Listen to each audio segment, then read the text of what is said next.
నమస్కృత్య నరం చైవ నరోత్తమం దేవీం సరస్వతీం వ్యాసం తతో జయముదీరయేత్. హరి ఓం.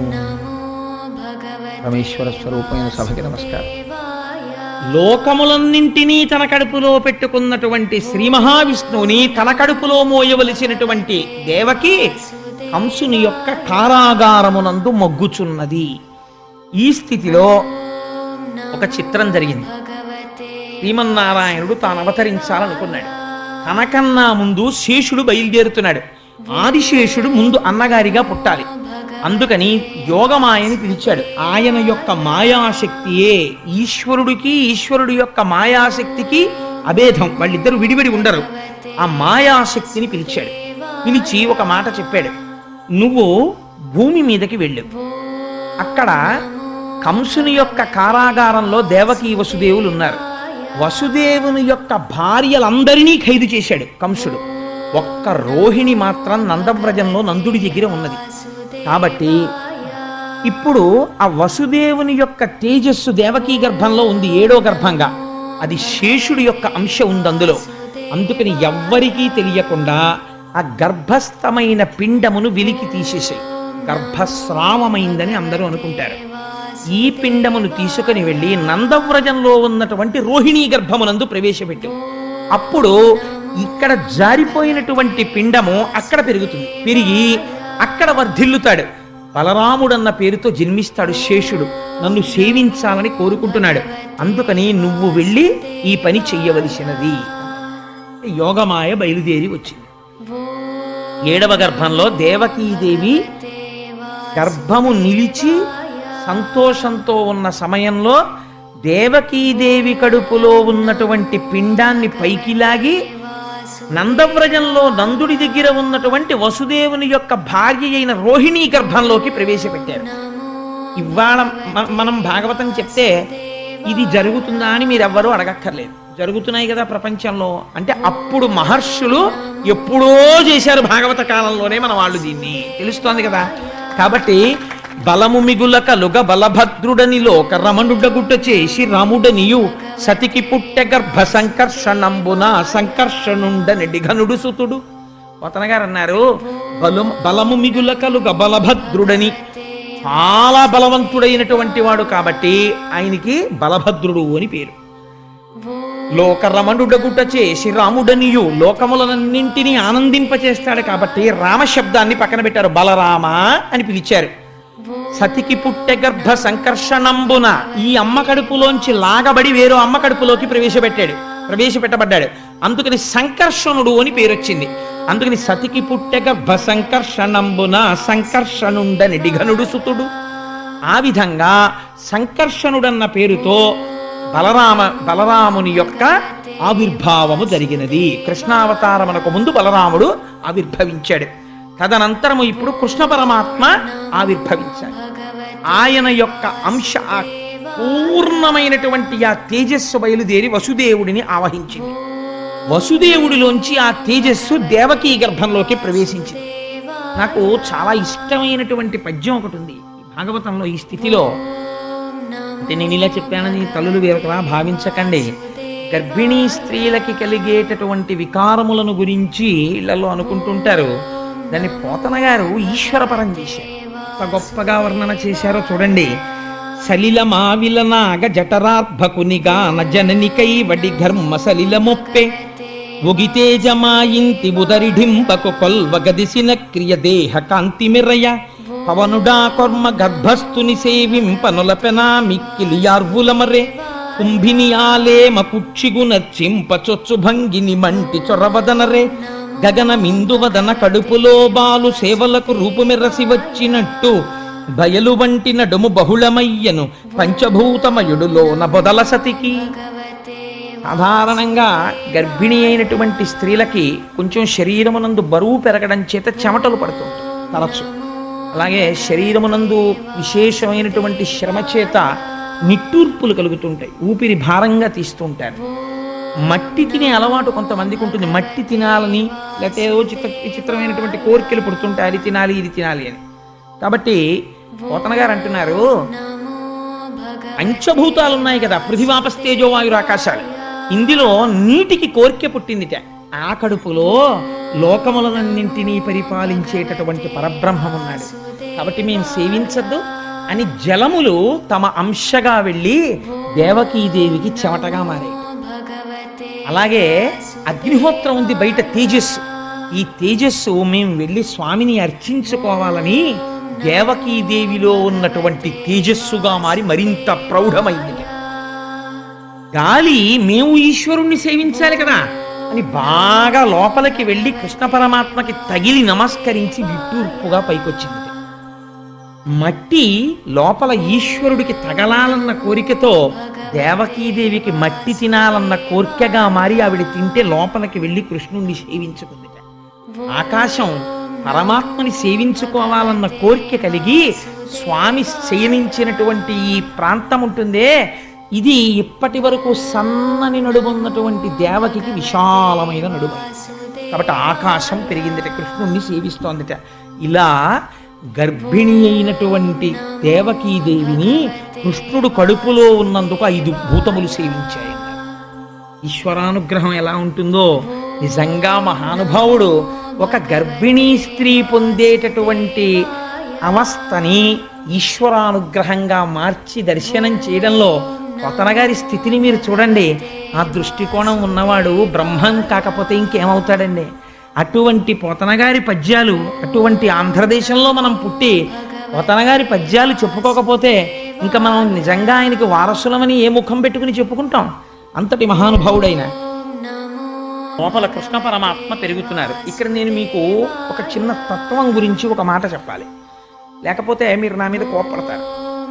రథంలో బయలుదేరినప్పుడు దేవకీ వసుదేవులు కంసుడు సారథ్యం చేసేటప్పుడు ఆయన మనస్సులో ఏమీ ఖేదభావన లేదు కదా, దేవకి ఎందు ప్రేమతో ఉన్నాడు.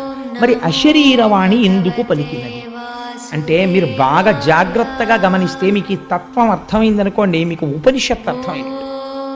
ఏమవుతుంది అంటే ఈ కంసుడు ఎవరు? క్రిందటి జన్మలో కాలనేమి. కాలనేమి అనగా ఏమి? నేమి అంటే ఇరుసు, కాలము అంటే చక్రము. కాలం ఎప్పుడు ఆగదు కదండి, వెళ్ళిపోతుంటుంది. అది కాలచక్రం, కాలచక్రం అంటారు. ఈ పరిగెత్తే చక్రానికి ఒక ఇరుసు ఉండాలి ఆధారంగా. ఆ ఇరుసు ఉండకపోతే చక్రాలు పరిగెత్తావు. ఈ ఇరుసు ఏమి అంటే కాలనేమి అనగా కాలమనబడేటటువంటి పరిగెత్తుతున్న చక్రాలకి ఇరుసుయే కామము. కామం అనగా అస్తమానం నేను కామం అన్నప్పుడల్లా మీరు తుచ్చ కామం గురించి నేను మాట్లాడుతున్నాను అనుకోకండి. కామం అనగా కోరిక, అంతే, కోరిక. మీరు ఒక్క విషయం ఆలోచించండి. నేను ఎప్పుడో పుట్టాను, నేను ఇలాంటి హీనోపమానాలని సభలో ఉన్న ఎవరి మీద నేను ప్రయోగం చేయను, అందుకని నా మీద పెట్టుకుంటుంటాను. అంత మాత్రం చేత వీడు ఇటువంటి నీచుడని మీరు లోపల ఒక అభిప్రాయం పెంచుకోకండి. అది నేను ఎవరి మీద పెట్టడం నాకు ఇష్టం ఉండదు. ఈశ్వర స్వరూపమైన సభకి నమస్కారం అన్న తర్వాత నేను ఎప్పుడో పుట్టాను. పుట్టిన తరువాత నాకేం తెలియదు, నేను ఎక్కడో పడుకుని ఉండుంటాను బహుశా. కొంచెం పెద్దవాడిని అయ్యాను. నా మొదటి కోరిక ఏమి? ఎప్పుడూ మా అమ్మ గుండెల మీద పడుకోవాలి అని అయి ఉంటుంది. ఎందుకంటే అది భయాన్ని పోగొట్టే స్థానం. అమ్మ ఒళ్ళో ఉన్నా, అమ్మ గుండెల మీద ఉన్నా అస్సలు భయం ఉండదు. ఎంత గొప్పవాళ్ళు ఎత్తుకొనివ్వండి, అమ్మ లోపలికి ఎడుతుంటే అమ్మా అని చేతులు వేసేస్తాం. ఎందుకంటే అది భయరహిత స్థానము. కాబట్టి మొదటి కోరిక ఏమి? అమ్మతో ఉండుట. తర్వాత అమ్మ ఎవరిని చూపించింది? నాన్నగారిని చూపించింది. ఇప్పుడు ఏమిటి కోరిక? నాన్నగారి సైకిల్ ఎక్కడం, నాన్నగారితో వెళ్ళడం, నాన్నగారి కాళ్ళెట్టుకోవడం, నాన్నగారితో ఆడుకోవడం, నాన్నగారు హార్మోనియం వాయిస్తూ పాట పాడుతుంటే పక్కన కూర్చుని వినడం, నాన్నగారు శంకర శతకంలో పద్యాలు రాసుకుంటుంటే పక్కన కూర్చుని చూస్తూ ఉండడం, నాన్నగారు ఆసువుగా శంకరుడి మీద పద్యాలు చెప్తుంటే విని పొంగిపోతూ ఉండడం. అది ఒకనాడు కోరిక. ఆ తరువాత ఏమైనది? ఏదో చదువుకోవాలని కోరిక. ఆ తర్వాత ఏమైంది? ఒక ఆవిడ్ని పెళ్లి చేసుకోవాలని కోరిక. తర్వాత ఏమైంది? ఓ 2 పిల్లలు పుడితే బాగుండు, అది ఓ కొడుకో కూతురు అయితే బాగుండు, పుట్టారు. ఆ తర్వాత ఏమైంది? వాళ్ళిద్దరూ బాగా యోగ్యులైతే బాగుండు. ఆ తర్వాత ఏమైంది? ఆ కొడుకు ఏదో ఇంజనీర్ అయితే బాగుండు, వాడు అవుతున్నాడు. ఆ తర్వాత ఏమవుతుంది? వాడికి మంచి కంపెనీలో ఉద్యోగం వస్తే వస్తుంది. వాడికి నెలకి నేను గంట సేపు లెక్క పెట్టేంత డబ్బు జీతంగా వస్తే బాగుండు, వస్తుంది. నా కూతురుకు మంచి సంబంధం వస్తే బాగుండు, దాన్ని కడుపులో పెట్టుకునే అత్తారు వస్తే బాగుండు, వచ్చారు. పెళ్ళయింది, దాని కడుపున మంచి పిల్లలు పుట్టారు, వాడికి పిల్లలు పుట్టారు. అయితే నేనేం అవుతున్నాను? మీరు ఒక్కసారి ఆలోచించండి. ఈ కోర్కెల రూపంలో నా జీవిత కాలము వెళ్ళిపోతుంది కదా. ఈ కోరికలు కనపడుతున్నాయి. ఇప్పుడు వాట్ ఈజ్ యువర్ అచీవ్మెంట్ అని ఎవరైనా అడిగారు అనుకోండి, ఏమి సాధించారు ఇలా చెయ్యేసుకు చెప్పండి నాకన్నారు. పుట్టానండి, పెరిగానండి, ఒక ఆవిడ్ని పెళ్ళాడానండి, 2 పిల్లల్ని కన్నానండి, వాళ్ళు చదువుకుంటున్నారండి, ఏదో ఇప్పటికి ఇన్ని లక్షలు సంపాదించానండి ఎఫ్సీలో పనిచేసి, అందులో ఇంత తినేశానండి కడుపుకి, ఏదో ఇంత బ్యాంకులో వేశాను, ఓ ఇల్లు కట్టాను, ఈ మధ్య అపార్ట్మెంట్లో ఫ్లాట్ కొనుక్కుని గృహప్రవేశం చేశాను. ఇంతకు మించి ఇన్ టర్మ్స్ ఆఫ్ డిజైర్స్ మీకున్న కోరికలు తీరితే సుఖములుగా, తీరని కోరికలైతే దుఃఖములుగా. ఏదో నేను డాక్టర్ అవుదాం అనుకున్నానండి, అవలేకపోయాను, అందుకు ఏడుస్తుంటాను అప్పుడప్పుడు. అసలు ఆ కోరికుంటే నేను ఉదాహరణకి చెప్తున్నాను అంతే. కాబట్టి ఇప్పుడు ఏమైంది, జీవితం అనగా తీరిన కోరికల వలన కలిగినటువంటి సుఖము ప్లస్ తీరని కోరికల వలన కలిగిన దుఃఖము ఈజ్ ఈక్వల్ టు ఇన్ని సంవత్సరముల నీ జీవితము కదా. కాబట్టి కామమే ఇరుసు, కాలమే పరువు. అయిపోయింది, పడిపోయిన శరీరం, ఏం చేసావు అని ఒకడు అడుగుతాడు. తర్వాత వాడికి జవాబుదారి, వాడు అడుగుతాడు, నీకు ఇచ్చా మనుష్య శరీరం, నీకేదో 80 సంవత్సరాలు ఆయుర్దాయం ఇచ్చా, రోజు పూజ గదిలో 8 నిమిషాలు కూర్చునేవాడివి, 8 నిమిషాల్లో 7 నిమిషాలు మళ్ళీ ఆఫీస్లోనో ఫ్రెండ్స్ దగ్గర తిరిగేవాడివి మనస్సుతో, 1 నిమిషమే నా దగ్గర ఉండేవాడివి. కాబట్టి 80 సంవత్సరాల జీవితంలో నువ్వు ఊళ్ళెళ్ళి అక్కడికెళ్ళి ఇక్కడికెళ్ళి ఎగ్గొట్టేసిన పూజలు తీసేస్తే నువ్వు 80 ఏళ్ల జీవితంలో నిక్కచ్చిగా చేసిన పూజ 40 నిమిషాలు. నీకు ఎందుకు ఇవ్వాలరా మళ్ళీ మనుష్య జన్మ అంటే ఏం చెప్పని జవాబు. కాబట్టి ఏమైంది అంటే కాలము కోర్కె రూపములో పోయినది. కాబట్టి ఆ నేమి ఇరుసు కామమే కంసుడు. ఇప్పుడు ఎలా వచ్చాడు, కంసుడిగా వచ్చాడు. ఇప్పుడు ఏం చేస్తాడు, అదే అలవాటు ఆయనకి. లోపల ఉన్నవాడెవరు, దేవకీ వసుదేవులు ఉన్నారు ఇక్కడ. ఎవరా దేవకీ వసుదేవులు? వసుహు కూర్చున్నాడు, దేవుడు ఇక్కడే ఉన్నాడు. నీ వారస్సుకవత్తన్వి పీతాభాస్వత్యనూపమా. ఇవాళ మా ఆఫీసులో మా స్నేహితుడు అన్నాడు, ఏమిటా బాబు ఏం చెప్పినా మళ్ళీ ఆఖరణ ఒకసారి ఇలా ఇక్కడే ఉందంటావు, నీతో ఇదో కూడా అన్నాడు. అలాగా ఇక్కడే వసుదేవుడు కూర్చుని ఉన్నాడు. కూర్చుంటే ఆయన భార్య దేవకి. దేవకి అంటే దివు, దివు అంటే ప్రకాశము. ఆ ప్రకాశము కాంతి కొడుతోంది అన్ని ఇంద్రియాలకి, జ్ఞానము అది తెలుసుకుంటోంది. ఇక్కడే ఉన్న ఆత్మ తెలుసుకోవడము ప్రకాశించడమే దేవకీ వసుదేవులు ఉన్నది. ఇది ఇది ఉంటే నడుపుతున్నవాణ్ణి నేనని వాడు నడుపుతున్నాడు. కోరిక నడుపుతోంది కంసుడు. మనస్సు కామముగా కోరికగా రథాన్ని తిప్పుతోంది. ఈ రథాన్ని, ఈ రథంలో ఉండి ఇది తెలుసుకోవట్లేదు, ఈ రథం కోరికల కోసం తిరుగుతోంది. తిరుగుతుంటే అశరీరవాణి చెప్పింది. ఎవరి అశరీరవాణి? వేదం చెప్పింది. ఏమని చెప్పింది వేదం? నువ్వు అష్టాంగ యోగంలో 8వ మెట్టుకు చేరిన సమాధి స్థితి యందు నీ స్వస్వరూపము నీకు భాషిస్తుంది. ఇక్కడ ఉన్న ఆత్మ నీకు దర్శనమవుతుంది. అప్పుడు నీ రూపం అది, నువ్వు ఆత్మ. ఇప్పుడు నీకు ఈ ఆత్మ తెలియగానే లంపటం అంతా ఎగిరిపోతుంది. ఈ కంసుడు ఉండడు. అందుకని 8వ గర్భానికి కంసుడు చచ్చిపోతాడని చెప్పింది. వాడు ఉలిక్కి పడ్డాడు. ఈశ్వరుడు మరుగవాలి, తాను ఉండాలనుకుంటాడు. భగవంతుడి వైపుకి నడవనివ్వదు కోరిక. కాబట్టి ఏం చేస్తాడు? శివరాత్రి నాడు ఉదయం 8 అయ్యేటప్పటికి ఇక్కడ చక్కగా గోపూజ చేసుకుని, లోపల మనం అందరం అభిషేకం చేసుకుని, కుంకుమార్చన చేసుకుని, 12 గంటలకి ఇక్కడే పలహారం చేసి ఇంటికి వెళ్ళిపోయి మళ్ళీ సాయంకాలం 6ంటికి వచ్చి 12 వరకు పూజ చేసుకుందామండి అన్నాం అనుకోండి. అబ్బాయి ఎందుకండి బాబు, ఏదో శివరాత్రి ఆదివారం నాడు కలిసి వచ్చింది, ఇంట్లో శివశివ అనుకుంటే చాలదు ఏంటండి అంటాడు. మిగిలిన టైం ఏం చేస్తావు? టీవీ చూడాలి. అందుకు ఇదంతా 3 మాటలు శివశివ దేనికోసం అంటే మిగిలింది టీవీ చూడడం కోసం. కాబట్టి ఏమైంది? కంసుడు నడుపుతూ ఉంటాడు. దేవకీ వసుదేవుల్ని గుప్తం చేస్తాడు. వాళ్ళు ఉండడం ఇష్టం ఉండదు, చంపేస్తానంటుంటాడు. ఈ రహస్యం తెలియకూడదు, తెలియనివ్వకో, చంపేస్తాను 8వ గర్భం. నువ్వు అష్టాంగ సిద్ధి సమాధి స్థితి వైపుకి నడవడానికి వీల్లేదు, భగ్నం చేస్తాడు ధ్యానాన్ని. అందుకుని చంపుతానంటుంటాడు. ఇదే అశరీరావాణి పలకడం, కంసుని రథాన్ని నడపడం అంటే. కాబట్టి ఇప్పుడు ఏమైంది? అయితే అటువైపుకి వెళ్ళేవాడు వెళ్లకుండా మాంతాడా? ఎన్ని చట్టాలు బిగించినా వెళ్ళిపోతాడు. కాబట్టి ఏమైంది? దేవకీదేవిని కారాగారమునందు ఉంచాడు. ఇప్పుడు బాహ్యంలోనికి రండి. కృష్ణ పరమాత్మ లోపల పెరుగుతున్నాడు. దేవకీదేవి ఖైదులో ఉంది. ఈ ఖైదులో ఉన్నటువంటి దేవకీదేవి గర్భంలో కృష్ణుడు ఉన్నాడు. ఇప్పుడు ఈ గర్భంలోకి ఎవరొచ్చి నిలబడ్డారో తెలుసా అండి? 33 కోట్ల మంది దేవతలు చతుర్ముఖ బ్రహ్మగారితో వచ్చి దేవకీదేవి కడుపులోకి వెళ్ళి నించున్నారు. ఇది గర్భశుద్ధి అంటే. ఏమి గర్భమా గర్భం, ఏమి అదృష్టమా తల్లిది. ఈ అదృష్టం ఎందుకు పొందిందో ఎదరవిందురు గాని. కాబట్టి ఇప్పుడు ఏం చేశారు, వాళ్ళందరూ స్తోత్రం చేస్తున్నారు. ఈశ్వర నీవు సత్యము, మొదటి మాట చెప్పారు. సత్యం అంటే మారనిది, ఎప్పుడూ ఉండునది. మరి వాళ్ళు కడుపులోకి ఎందుకు వెళ్ళావు? ఇది నీ లీల. నువ్వు కోరుకుంటే అలా కనపడుతుంటావు, ఓ తల్లి కడుపున పుట్టినట్టుంటావు. కానీ యథార్థమునకు మార్పు లేని వాడివి, మార్పు ఉన్నవాడిగా కనపడుతున్నావు. మాకో మార్పులున్నాయి చేసిన కర్మ వల్ల. నీవు మార్పు లేని వాడివి, సత్యమైన వాడివి. మేము నిత్యులము కావాలంటే ఎప్పుడూ ఉండని వాళ్ళమని మాకు భయం. అమ్మో ఉంటామా ఊడిపోతామా, ఉంటామా ఊడిపోతామా అంటుంటాడు అస్తమానమును.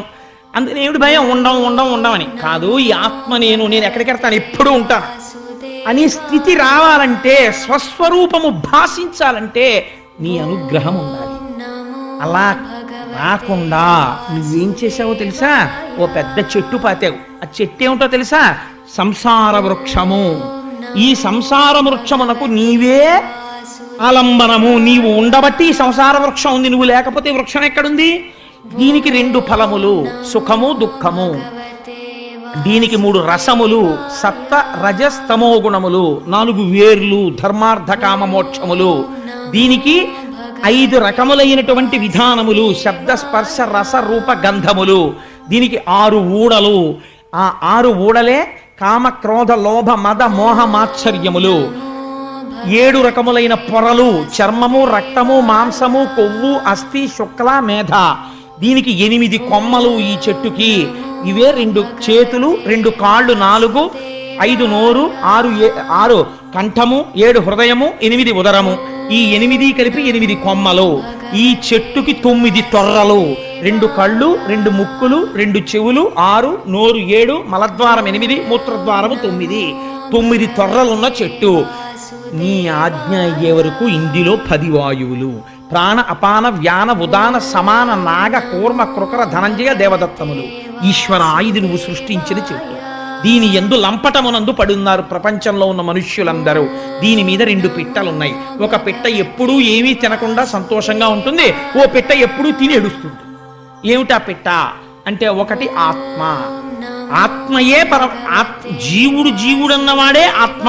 కానీ అందులోంచి ప్రతిబింబంలా బయటికి వచ్చి నేను జీవుడనని తిని ఏడుస్తుంటాడు, తినక సంతోషంగా ఉంటాడు పరమాత్మ.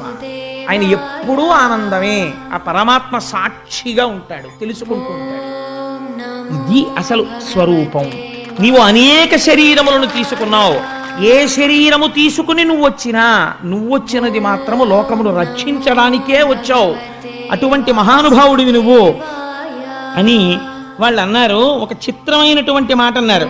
మహానుభావా, అయితే ఈ విషయాన్ని అందరూ తెలుసుకోలేరు. ఒక ఈశ్వరుడే లోక కళ్యాణం చెయ్యడానికి ఒకసారి తెల్లగా, ఒకసారి ఎర్రగా, ఒకసారి నల్లగా, ఒకసారి పావులు మెళ్ళో వేసుకొని, ఓసారి 4 ముఖాలతో, ఒకసారి శేషతల్పం మీద పడుకొని ఉంటాడని జ్ఞాపకం ఉండదు. ఎందుకు ఉండదో తెలుసా అంటే, మాయచేత ఎరుకమాలిన వారలు బహువిధంబుల నిన్ను పేరుకొండ్రు. ఎరుక కలిగిన వారు ఏకచిత్తంబున వివిధ మూర్తులుయును నీవేయడు. మాయ కమ్మేసిన వాడికి భగవంతుడు ఏదో ఒక రూపంలోనే ఉన్నాడంటాడు, మిగిలినవి భగవంతుని యొక్క రూపాలు కావంటాడు. అంటే వాడు మాయ చేత కట్టబడ్డాడు. మాయ నీ అనుగ్రహంతో వదిలినవాడు ఆ ఈశ్వరుడే ఇన్ని రూపాలతో ఉన్నాడు అనగలుగుతాడు. కాబట్టి ఈశ్వర నువ్వు ఆ జ్ఞానం ఇవ్వాలి. ఆశ్చర్యం ఏమిటో తెలుసా? నువ్వు నోరిచ్చి నీ నామము చెబితే గట్టి ఎక్కిస్తానంటే నీ నామం చెప్పడం కూడా కొందరికి బరువే. ఆ నామం కూడా చెప్పక అధోగతి పాలైపోతుంటారు. సరికదా నీ నామాన్ని విమర్శిస్తారు, నీ కథల్ని విమర్శిస్తారు. నువ్వు ఇచ్చిన నోటితో ఎంత ఆశ్చర్యమో చూడు. చెప్పడం చెప్పేస్తున్నారు, విమర్శించడం విమర్శిస్తున్నారు. అధోగతుల పాలైపోయాక తెలుసుకుంటారు ఏమైపోయారు. ఇది దుర్వినియోగం చేస్తున్నారు. లోకం ఇలా నడుస్తోంది. కానీ మాయందు అనుగ్రహించి మహానుభావ, ముచ్చిరియున్నది లోకము నిచ్చలుకం సాధికలు నిర్దయులేచన్ మచ్చిక కామవలయును విచ్చేయుము తల్లి కడుపు వెడలిపుకుందా. కంసాదులు రాజ్యం చేస్తూ భక్తులైనటువంటి వాళ్ళని నిగ్రహిస్తున్నారు. కాబట్టి స్వామి నువ్వు అమ్మ గర్భంలోంచి బయటికి రావలసింది ముకుందా అని ప్రార్థన చేశారు. ప్రార్థన చేసిన తరువాత ఇక్కడ కంసుడి పరిస్థితి మహాదారుణంగా ఉంది. ఇందుచేత అష్టమ గర్భం వచ్చేసింది, నెలలు పెరుగుతున్నాయి, ఆవిడికి 9వ నెల వచ్చేసింది, స్పష్టంగా తేజస్సు కనపడుతోంది. ఆ అష్టమ గర్భంలో పుట్టేవాడు తన్ను చంపేస్తాడని భయం. అందుచేత తిరుగుచు కుడుచుచు త్రాగుచు ఆఖరికి ఏం చేస్తున్నా సరే అరుగుచు కూర్చుండి లేచునవరత అనవరతంబున్ హరితలచి తలచి జగమా హరిమయముగ చూచ కంసుడారనియలుకన్. ఎంత చిత్రమో చూడండి. కంసుడికి కూడా జ్ఞానము చేత లోకమంతా ఒక ఈశ్వరుడు కనపడ్డట్టే కంసుడికి కూడా కనపడుతోంది. అందుకే అన్నాడు నారదుడు ధర్మరాజు గారితో, వైరంతో కూడా పొందుతున్నారు ఈశ్వరుణ్ణి అన్నాడు. తిరుగుచు కుడుచుచు వ్రాలుచు అరుగుచు కూర్చుండి లేచు అనవరతంబున్ హరితలచి తలచి జగమా హరిమయముగ చూచ కంసుడారనియలుకన్. తిరుగుతూ ఉంటాడు. అమ్మో ఇంకొచ్చేస్తాడేమో, ఏ క్షణంలో ప్రసవం అయిపోతుందో, పుట్టి ఏమో ఏం చేస్తాడో, ఏ రూపంలో వస్తాడో, ఎలా చంపుతాడో తాగుతూ ఉంటాడు. గ్లాస్ అప్పుడైతే భయం, వచ్చేసాడేమో ఏ రూపంలోనో. ఎక్కడో ఎవరో స్వామి అంటారు, అమ్మో వచ్చేసాడేమో అని భయం. ఉలిక్కి పడుతుంటాడు, వాసన చూస్తుంటాడు, ఏమో వాసనారూపంగా ఎందుకు రాకూడదు. ఇంతకుముందు హిరణ్యకశిపుల్ని వాళ్ళందరినీ చిత్రంగా చంపాడు. హిరణ్యకశిపో ప్రాంతం, అదే హిరణ్యకశిపో ఉపాఖ్యానానికి సంబంధించిన రహస్యం ఎక్కడ చెప్పాడో తెలుసా అండి ఆయన? బలిచక్రవర్తి ఉపాఖ్యానంలో చెప్పాడు శ్రీమన్నారాయణుడు. మీ తాతోడు ఉండేవాడయ్యా, వాడు నా కోసం వెతికాడు నన్ను చంపుదామని, వైకుంఠానికి వచ్చాడో సార్ నా కోసం, నేను ఏం చేశానో తెలుసా? వాడి ముక్కు రంధ్రాల్లోంచి వెళ్ళి వాడి గుండెల్లో కూర్చున్నాను, వాడు బయటంతా వెతికాడు, వాళ్ళలోనే ఉన్నానని తెలుసుకోలేకపోయాడు, వెర్రాడు, ఆఖరికి ఇందులోంచి వచ్చి స్తంభంలోకి వచ్చి స్తంభంలోంచి బయటకు వచ్చి వాడిని చంపేశాను. అందుకని నీ వాళ్ళేం తక్కువ వాళ్ళు కారులే అన్నాడు బలిచక్రవర్తి. కాబట్టి ఎక్కడుంటాడు, ఇక్కడే ఉంటాడు ఈశ్వరుడు. అంతర్ముఖ సమారాధ్య బహిర్ముఖ సుదుర్లభ. బయట వెతికితే దొరకదు, లోపలికెడితే దొరుకుతుంది. లోపలికి వెళ్ళడం మనకి తెలియదు, బయట తిరగడం తప్ప. కాబట్టి ఆయన ఏం చేస్తున్నాడు అంటే, ఏది చేస్తున్నా అమ్మో వచ్చేస్తాడు చంపేస్తాడు, వచ్చేస్తాడు చంపేస్తాడు, వచ్చేస్తాడు చంపేస్తాడు, ఇదే బెంగ. కాబట్టి ఇప్పుడు ఏమవుతోంది, ఎవరిని చూసినా శ్రీహరే కనపడుతున్నాడు. హరితలచి తలచి జగమా హరిమయముగ చూచ కంసుడారనియలుకన్. నిజంగా కృష్ణావతారం ఆవిర్భవించేటటువంటి సమయం ఆసన్నం అవుతోంది. మీకు ఒక గొప్ప రహస్యం చెప్పేస్తాను. ఏమిటో తెలుసా అండి? శ్రావణ మాసంలో అర్ధరాత్రి 12 గంటలకి ఆకాశం మబ్బులు పట్టి వర్షం పడుతుంటే శ్రీకృష్ణ భగవానుడి యొక్క ఆవిర్భావం. మళ్ళీ అక్కడి నుంచి 6 నెలలు లెక్కెట్టండి. భాద్రపదము, ఆశ్వీజము, కార్తీకము, మార్గశీర్షము, పుష్యము, మాఘము. మాఘమాసంలో మళ్ళీ మహాశివరాత్రి నాడు అర్ధరాత్రి 12 గంటలకి లింగోద్భవం. ఏమిటి చిత్రం? 6 నెలలు కరచరణాదులున్నవాడి పూజ చేస్తే ఆకారము ఉన్నదా ఆకారము లేదా అన్న లింగస్వరూపము జ్యోతిర్లింగమై భాషిస్తుంది. అలా ఎలా వస్తుందో రేపు మహాశివరాత్రి నాటి సాయంకాలం ఉపన్యాసంలో చెప్తా. మహాశివరాత్రి నాడు లింగోద్భవం అంటే ఏమిటో అర్ధరాత్రి 12 గంటలకి ఖచ్చితంగా 6 నెలలకి లింగోద్భవం. ఎక్కడ శివకేశవ భేదాలు ఉన్నాయండి? ఎంత ఆశ్చర్యంగా ఉంటుంది మనుష్యుణ్ణి ఉద్ధరించడానికి ఈశ్వరుడి యొక్క తత్వం. కాబట్టి ఇప్పుడు ఆకాశం అంతా మబ్బులు పట్టుంది. ఈయన ఏ నిమిషానికి ఆ నిమిషమే భయం. ఒక రోజు అనుకున్నట్ట ఇంకా సుఖం లేదు, చంపేస్తాడు, గొడవ వదిలిపోతాడు, నేను ఈ టెన్షన్ పడలేకపోతున్నాను, వీడు ఎప్పుడు పుట్టేస్తాడో, చంపేస్తాను దేవకీదేవిని అనుకున్నాడు. వెళ్ళాడు. లోపల ఉన్నవాడు ఎవరండి? మహామాయా మానుషుడు. ఆ చెల్లెల్ని చూస్తే జాలేసింది. ఇంత పరాక్రమవంతుడు, ఆడపిల్లని చంపనా, గర్భిణిని, ఇంకెందుకు, ఎలాగో పుడతాడు కదా, పుట్టిన తర్వాత చంపేస్తాను అని వెనక్కి వచ్చేసాడు. వెనక్కి వచ్చాడు కానీ నిద్ర పట్టట్లేదు. ఆ రోజే నిద్ర పట్టింది వాడి కర్మ. గాఢ నిద్రలో ఉన్నాడు. భటుల్ని పెట్టాడు, తలుపులు దగ్గరకేశాడు, వాటికి ఇనప గొలుసులేశాడు, వాటిలో మేకులు దింపాడు, తాళాలు వేశాడు, చెవులు బొడ్డులో పెట్టుకున్నాడు. బిడ్డడు ఏడ్చిన తర్వాత ఒక హుకుం జారీ చేశాడు. వేసిన తాళాలకి సీల్స్ వేస్తుంటాం ఇప్పుడు, అలా రాజముద్రలు సరిగ్గా ఉన్నాయో లేచి వచ్చి చెప్పమని చెప్పాడు తాళాలకి. ఇంకా దారుణం ఏమిటో తెలుసా అండి? వసుదేవుడు ఏమైనా చేస్తాడేమో అని అనుమానంతో వసుదేవుడి కాళ్ళకి చేతులకి ఇనప సంకెళ్ళు వేశాడు, వేసి కూర్చోబెట్టాడు ఆ కారాగారంలో. ఎంత దారుణం అంటే, ఆనాడు దేవకీ ప్రసవ సమయమునందు సహాయం చేసిన వారు లేరు, అంత బాధపడింది ఆ తల్లి.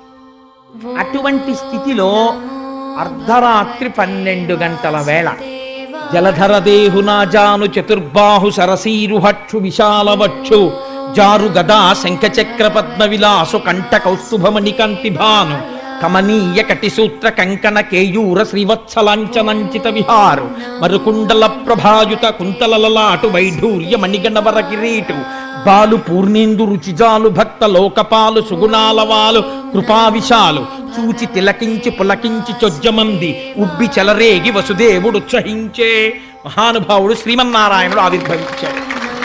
పసిపిల్లవాడి రూపంలో ఒక్కసారి ధ్యానం చేసి నమస్కరించుకోండి. ఆ గోపాలకృష్ణ గారికి అంత సంతోషం.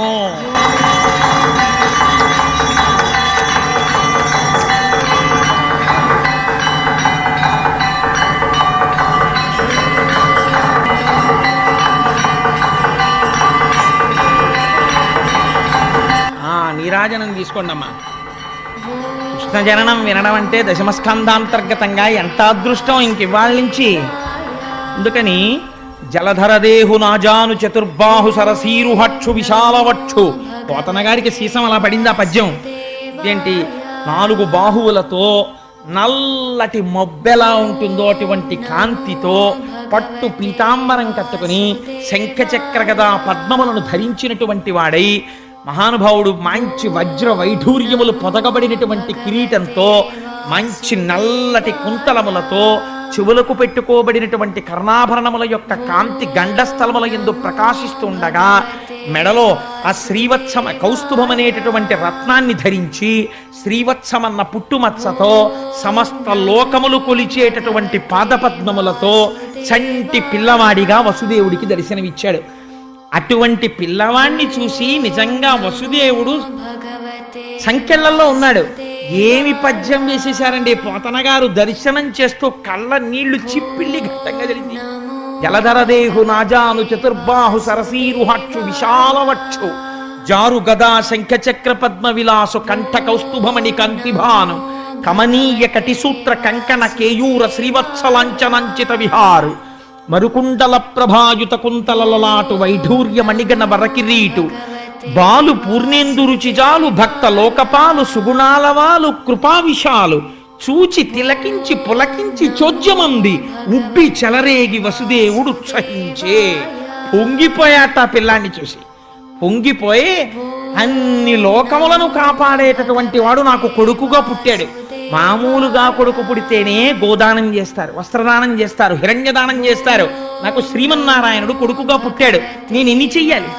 కానీ కొడుకు పుట్టినప్పుడు సచేల స్నానం చెయ్యాలి. నేను స్నానం చెయ్యడానికి కూడా లేదని స్నానము చేయక రామిని ఆనందరసాబ్ధిమగ్నుండై ధేనువులను 10,000 విప్రులకును మానసికముగా ధారవోసమరి ఇచ్చుటకొన్. వెంటనే ఆ కృష్ణ దర్శనంతో కృష్ అంటే నిరతిశయ ఆనంద రూపుడు. ఆ ఆనందంలో తాను స్నానం చేసేసట. స్నానం చేసేసి ఒక్కసారి నీళ్లు ముట్టుకున్నట్ట. మానసికంగా 10,000 మంది బ్రాహ్మణులకు 10,000 గోవుల్ని దానం చేశాట. నేను కారాగారం నుంచి బయటికి వచ్చిన తరువాత నా మొక్కు తీర్చుకుంటాను అనుకున్నట్ట. అని స్వామిని చూసి ఒక చిత్రమైనటువంటి మాట ఒకటి అంటాడు. ఆ పిల్లవాడిని చూసి అన్నాడు, ఏ నిన్ను అఖిల దర్శను జ్ఞానానంద స్వరూపు సంతు నపరాధీను ని మాయా దూరుని శూన్యునిగా కంటి ఇట్టి చొజ్జము కలదే. ఎన్ని బ్రహ్మాండములున్నాయని మనం ఊహించగలమో అన్ని బ్రహ్మాండములలో నిండి నిబిడీకృతమై మాయకి దూరముగా ఉండగలిగి అందరినీ సాధు పురుషుల్ని కాపాడగలిగినటువంటి ఓ దేవదేవోత్తమా, నీవు నా తేజస్సుగా మారి నా భార్య యందు ప్రవేశించి నాకు కొడుకుగా పుట్టి శ్రీమన్నారాయణుడికి వసుదేవుడికి తండ్రి అన్న కీర్తిని నాకు ఇచ్చావా? ఏం ఆశ్చర్యం తండ్రి అని నమస్కరించాడు. దేవకీదేవింది, సర్వము నీలోనిదిగా సర్వాత్ముడవాత్మ వస్తు సంపన్నుడవై సర్వమయుడవగు నీకును సర్వేశ్వర లేవు లోను సంధులు వెలయన్. తన కడుపున పుట్టిన కొడుక్కి తాను నమస్కరిస్తోంది. ఈశ్వర, ఇది లేదు ఇది ఉంది అని చెప్పడానికి లేదు. దృశ్యతే శ్రూయతేపి వా అంతర్బహిశ్చ తత్సర్వం వ్యాప్య నారాయణ స్థితః. అన్నీ నీయందున్నాయి. అన్నీ నీయందున్న వాడివి నీవు నాయందు కొడుకుగా పుట్టావు. ఏమి భాగ్యం చేసుకున్నానయ్యా అని పొంగిపోయింది. స్వామి, నన్ను కారాగారంలో పెట్టాడు నా సోదరుడు, నీకేం అపాయం వస్తుందో అని బెంగ పెట్టుకుంటున్నాను అంది. ఆ దేవకీ వసుదేవుల వంక చూసి నవ్వుతూ, దేవకీ వసుదేవులారా మీరు భయపడకండి, అసలు నేను ఇలా ఎందుకు జన్మించానో రహస్యం చెప్తాను వినండి. స్వయంభౌమనువు యొక్క మన్వంతరంలో మీరిద్దరూ కూడా ఒక ప్రజాపతి భార్య. నీ పేరు సుతపుడు, ఆమె పేరు పృష్ణి. మీ ఇద్దరు 12,000 దివ్య సంవత్సరములు నా గురించి తపస్సు చేశారు, ఆకులు అలములు తింటూ. నేను ప్రత్యక్షం అయ్యాను, ఏం కావాలని అడిగాను. మీకు పుత్రుడి మీద వ్యామోహం ఉండిపోయింది, నీలాంటి కొడుకు కావాలి అన్నారు. నాలాంటి కొడుకు నేను తప్ప ఇంకొకడు లేడు. మీరు అంత కష్టపడి తపస్సు చేసినందుకు మీరు ఒక మాట అడిగితే నేను 3 మార్లు పుట్టాను. ఒకసారి మీకు పృష్ణి గర్భుడిగా పుట్టాను, రెండవసారి మీరు అదితి కశ్యపులుగా ఉంటే వామనమూర్తిగా పుట్టాను, ఇప్పుడు దేవకీ వసుదేవులుగా ఉండగా కృష్ణ భగవానుడిగా పుట్టాను. ఈ అవతారంలో ఒక గొప్పతనం ఉంది. అంతరార్థం తెలిసినా తెలియకపోయినా నా కథ విన్ని నన్ను స్మరిస్తూ నా గురించి చెప్పుకుంటూ మోక్షం పొందేయండి అని. ఆనాడు ఆ అమ్మకైనా మనకైనా అదే వరం. ఆయన గురించి చెప్పుకు వింటే చాలు ఆయన వరం ఇస్తాడు. కాబట్టి అటువంటి వాడై అర్ధరాత్రి 12 గంటలకి జన్మించాడు. జన్మిస్తే చిత్రం ఏమిటంటే, ఈ మాటలు చెప్పిన తరువాత ఒక రహస్యం చెప్పాడు. ఇదే సమయమునందు యమునా నదికి ఆవలి ఒడ్డున ఉన్న నందవ్రజంలో నా యొక్క శక్తి స్వరూపమైన యోగమాయాదేవి యశోదాదేవి యొక్క గర్భమునందు జన్మించింది ఆడపిల్లగా. నువ్వు బయలుదేరి, ఇది ద్యోతకమైంది మనస్సులో, బాహ్యమునందు చెప్పలేదు, నువ్వు నన్ను పట్టుకుని తీసుకువెళ్ళి ఆ యశోదాదేవి పక్కన పడుకోపెట్టి మళ్ళీ అక్కడ నుంచి ఆడపిల్లని తెచ్చి దేవకి పక్కన పడుకోబెట్టు. వెంటనే వసుదేవుడి చేతికి ఉన్నటువంటి కాళ్ళకి ఉన్నటువంటి సంకెళ్ళు ఊడిపోయి ఈ పిల్లవాణ్ణి తీసి గుండెల మీద పెట్టుకున్నాడు. చాలా మంది తల మీద పెట్టుకున్నాడు అంటారు. పోతన గారి భాగవతంలో గుండెల మీద పెట్టుకున్నాడు అనే ఉంది వచనంలో. గుండెల మీద పెట్టుకుని ద్వారం దగ్గరికి వెళ్ళాడు. ద్వారానికి ఇనప గొలుసులున్నాయి, మేకులున్నాయి, తాళాలున్నాయి, ఊడిపోయి. కంసుడితో సహా అందరూ గుర్రు పెట్టి నిద్రపోతున్నారు. బయటికి వచ్చాడు, తప్పుకోవడానికి వీలు లేకుండా ఇక్కడ నిలబడిన వాడు ముఖ్య ద్వారంలోకి కనపడే ఏర్పాటు చేశాడు. ఒక్కొక్క ద్వారం దాటుతున్నాడు. వెనక అడగలు పట్టి శేషుడు వస్తున్నాడు, ఆయన మీద నీడ పట్టి ఈ తలుపులు శేషుడు వేసేస్తున్నాడు. దాటి బయటికి వచ్చాడు. ఆకాశమంతా నల్లటి మబ్బు పట్టుంది, గాఢాంధకారం, శ్రావణ మాసం, వర్షం పడుతోంది. శేషుడు పడగలు పట్టి ఆచ్ఛాదించాడు. యమున దగ్గరికి వెళ్ళారు. విపరీతమైన వేగంతో ప్రవహిస్తోంది. ఈ వసుదేవుడు కృష్ణ పరమాత్మని ఇలా పెట్టుకుని ఆ యమున వంక చూశాడు. ఆశౌరికి తెరవసగెను ప్రకాశోద్దత తుంగ భంగ కలిత ధరా సాకాశయగు యమున మును సీతేశునకు పయోధిత్రోవ ఇచ్చిన భంగిన్. కృష్ణ పరమాత్మని గుండెల మీద పెట్టుకున్న వసుదేవుణ్ణి చూడగానే ఆనాడు రామచంద్రమూర్తికి చోటిచ్చేసిన సముద్రంలా యమున చోటిచ్చేసింది. అందులోంచి వసుదేవుడు వెళ్ళిపోయాడు. ఇదే అక్కడికి వెళ్ళి కృష్ణ పరమాత్మని పడుకోబెట్టాడు. అక్కడ ఆడపిల్ల పుట్టినా ఎవ్వరికి తెలియదు, అందరూ గాఢ నిద్రలో ఉన్నారు. ఈ పిల్లవాడిని అక్కడ పడుకోబెట్టాడు. కుయ్యి అనలేదు, కయ్యి అనలేదు. ఆ పిల్లని ఎత్తుకున్నాడు, చక్కగా పట్టుకున్నాడు. మళ్ళీ తిరిగి వచ్చాడు, మళ్ళీ యమున దారిచ్చేసింది. మళ్ళీ యమున దాటి ఈవలి ఒడ్డుకు వచ్చాడు. వచ్చి అంతఃపురంలోకి ప్రవేశించాడు. ఒక్కొక్క తలుపు తెరుచుకుంది. లోపలికి వెళ్ళాడు. ద్వారాలు వేసుకున్నాయి, ఇనప సంకెళ్ళు పడిపోయాయి, మేకులు పడిపోయాయి, తాళాలు పడిపోయాయి. వసుదేవుడు వెళ్ళి ఆడపిల్లని ఆ దేవకీదేవి పక్కన కూర్చోపెట్టాడు. తను వచ్చి ఇలా కూర్చున్నాడు. ఇన్ని మూసుకున్నాయి, సంకెళ్ళు మాత్రం తగులుకోలేదు, అలాగే ఉండిపోయి. అన్ని మూసుకున్నాయి, సంకెళ్ళు తగులుకోకుండా అలాగే ఉంది. ఇప్పుడు వసుదేవుడు చూశాడు. ఒక నవ్వు నవ్వి, పదముల సంఖ్యలని డుకొని మదితలతు సూరసుతుడు ముందరివోలెన్ గుదురుకల రీతి దేహము కదలించుతు నూరకుండె గురువరతంబున్. ఉపనిషత్ రహస్యం చెప్పి ఏమైంది కృష్ణ పరమాత్మని ఇక్కడ ధరించాడు అంటే లోపల ఉన్న ఆత్మస్వరూపాన్ని తెలుసుకున్నాడు. ఇప్పుడు వసుదేవుడు తెలుసుకోగానే భిజ్యతే హృదయ గ్రంథి చింద్యంతే సర్వసంశయా క్షీయంతే చాస్య కర్మాణి తస్మిన్ దృష్టే పరావరే. ఆ హృదయ గ్రంథి విడిపోయింది, ఆ గొలుసులు ఊడిపోయాయి, ఇప్పటి వరకు ఉన్న కర్మబంధములు తెగిపోయాయి, సంశయాలు తొలగిపోయాయి. బయటికి ఎడుతుంటే అవివేకమన్న మబ్బులు, అజ్ఞానమన్న చీకటి పట్టి ఉంది. ఆధ్యాత్మిక ఆదిభౌతిక ఆదిదైవికములనేటటువంటి వర్షములు పడుతున్నాయి. పరమభక్తుడైన వాడికి ఇవి ఇబ్బంది పెట్టవు. అందుకని శేషుడు పడగబట్టాడు. జ్ఞానము కలగడానికి ముందు విశేషమైన భక్తి కలుగుతుంది.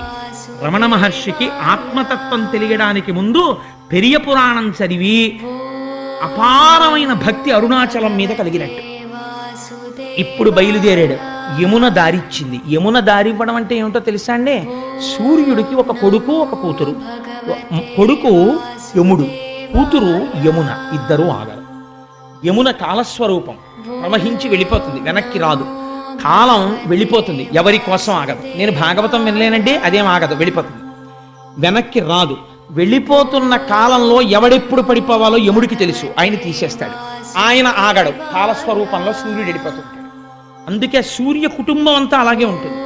ఇట్లాంటి యమధర్మరాజు కాలము దారిచ్చాయి. అంటే కాలమునకు వశుడు కాడు, అంటే మృత్యువు లేదు. అందుకే రమణ మహర్షి దగ్గరికి వెళ్ళి, భగవాన్ మీరు చచ్చిపోతారని మాకు భయంగా ఉంది అంటే ఆయన నవ్వి, నాకు చావెక్కడుంది, నేను ఎప్పుడూ ఉండేవాణ్ణి, మీరు వెళ్ళిపోతారేమో అనేవారు. మీరు వెళ్ళిపోతారేమో అంటే నేను వెళ్ళడానికి చోటు ఎక్కడుంది, నేను అంతటా పరివ్యాప్తము చెందిన ఆత్మస్వరూపుడను అనేవారు ఆయన. ఈ ఆత్మస్థితి పొందిన వాడికి శరీరము పడిపోవడం గురించి బెంగ ఉండదు. ఇది పంచభూతాలు వెళ్ళిపోతాయి, ఆత్మ ఇలాగే ఉంటుంది నమ్మారు. ఆత్మగా ఉండిపోయారు. ఆత్మగా అరుణాచలమునంద జ్యోతి రూపముగా. అదే ఇందాక చెప్పినటువంటి దేవకీ వసుదేవులు అరుణాచలం కొండలో కలిసిపోయారు. కానీ దేహము పడిపోయేంత వరకు జ్ఞాని రోగము దీనికి వస్తే సాక్షిగా ఉంటాడు. మనం రోగం వస్తే దాంతో తాదాత్మ్యత చెందుతాం. దాన్ని కూడా సాక్షిగా గమనిస్తాడు, ఆ రోగాన్ని కూడా సాక్షిగా ఉంటాడు, తనంత తాను శరీరం పడిపోయే వరకు. కాబట్టి ఇప్పుడు ఆయన ఉన్నాడా లేడా? అందరిలాగే ఆయన తిరుగుతారు, అందరిలాగే ఆయన ఓ కర్రట్టుకుంటారు, ఓ గోచి పెట్టుకుంటారు, తిరుగుతూ ఉంటారు. ఆయన ఉన్నట్టా లేనట్టా అంటే ప్రారంధమైపోయేంత వరకు ఈ శరీరం వచ్చేసింది కాబట్టి అది పడిపోయే వరకు శరీరం ఉంటుంది. కాబట్టి తగిలించుకున్న బంధనాలు ఇవి ఆ ఉండడం. అంతేకాని తగులుకున్న బంధనాలు కావు. తగులుకున్న బంధనాలు మనకి రాజు విడిపించుకోవడం. తగిలించుకున్న బంధనాలు జ్ఞానివి. అందుకని ఆయన తగిలించుకుని పూర్వం ఎలా ఉన్నాడో అలాగే ఉన్నట్టున్నాడు. ఎవ్వరికీ తెలియదు. అతను ఒకసారి గుండెల మీద పెట్టుకుని యమునని దాటి వెనక్కొచ్చాడు. అందుకే ఆడపిల్ల నొదలమని వసుదేవుడు ఏడవడు, దేవకి ఏడుస్తుంది. కాబట్టి ఇంకా మోహం ఎవరిని పట్టింది అంటే విష్ణుమాయ దేవకి యందు ఉన్నది. తల్లి కాబట్టి ఉండాలి, లేకపోతే కంసుడికి అనుమానం వస్తుంది. ఇప్పుడు ఏమైంది? ఈ ఆడపిల్ల ఏడ్చింది. ఏడిస్తే వీళ్ళందరూ లేచారు. ఇది వీళ్ళ ప్రజ్ఞ అనుకుంటున్నారు. ఇది విచిత్రం. వీళ్ళు లేచి అమ్మ పిల్ల పుట్టిందిరా అన్నారు. ముందేం చూశారు? తాళం కప్పల మీద రాజముద్ర చూశారు, ఉన్నది. కాబట్టి లోపల వాళ్ళు ఎక్కడికి వెళ్ళలేదు. ఆత్మదర్శనమైన వాడికి పైన మార్పు ఏమీ ఉండదు. రమణ మహర్షికి ఆత్మదర్శనం అయిపోయిన తర్వాత నల్లట ఆయన తెల్లగా అయిపోవడమో, తెల్లట ఆయన ఆకుపచ్చగా అయిపోవడమో అలా ఏముండదు. అప్పుడు ఇప్పుడు ఒకలాగే ఉంటారు, కానీ లోపల మాత్రమే తెలుస్తుంది వారికి. కాబట్టి బయట నుంచి చూసేవాడికి ఏమైనా తెలుస్తుందా? అనుమానమే మిగులుతుంది అంతే. ఆత్మదర్శనం అయిందా అండి నిజంగానో అని అనుమానం. కాబట్టి ఏమవుతుంది అంటే ఆ మహానుభావుడు అలా కూర్చుని ఉన్నాడు. వీళ్ళు ఏడుపు విని పరిగెత్తుకుంటూ కంసుడికి వెళ్ళి చెప్పారు. చెప్పగానే వాడు నిద్రపోతున్నవాడు జుట్టు విరబోసుకుని పరిగెత్తుకొచ్చాడు. వచ్చి తాళాలు తీశాడు.